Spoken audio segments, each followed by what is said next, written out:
Well, it cut me off again. I'm starting up again where we left off. So this is an interesting image. I kind of like the way that we got this long boat with this tree, and there's some interesting depth of focus with this person out of focus here. This is also sort of promising. We're going to go with this one. All right, so we've got this image. I'm going to click on it. Looks pretty good. One thing you want to make sure is that the total width of the image is wider than the banner. Since you're going to be cutting down from this, you want to make sure that you're not going to the starter image is at least as wide as the thing that you're cropping down to. And if you decided that you wanted to just do a portion of it, starting say here, you need to make sure that that was at least as wide as the image that you're aiming for, the space you're aiming for. So I'm going to go ahead, and this looks pretty good, and save the image to downloads.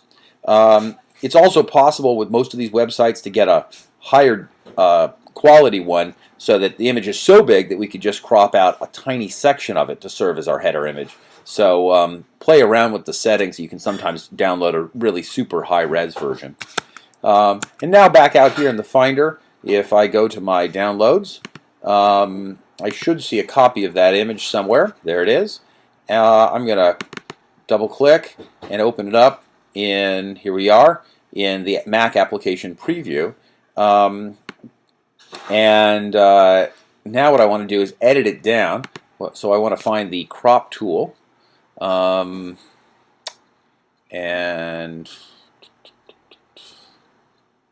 I am not doing very well here.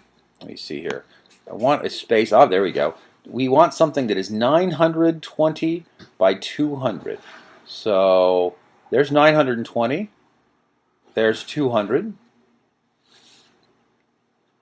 There you go. And now I can move that guy around and find just the area I want. That looks pretty good right there. I kind of like the way that that guy's glasses are shown in the foreground, but you don't want to just show part of someone's nose. So I think that might be better right there. Another possibility is to do a larger area that's proportional to 920 by 200 and then shrink it down after you've done the crop. So let me make sure I've got my dimensions correct though. 920 by 200. And is that actually the number I'm looking for? I have a very bad memory. Let's find out. In fact, what are we looking for here? Media, WP cycle. Sorry, I'm so stupid. No, it's 940 by 200. So back out to preview. The correct number is 940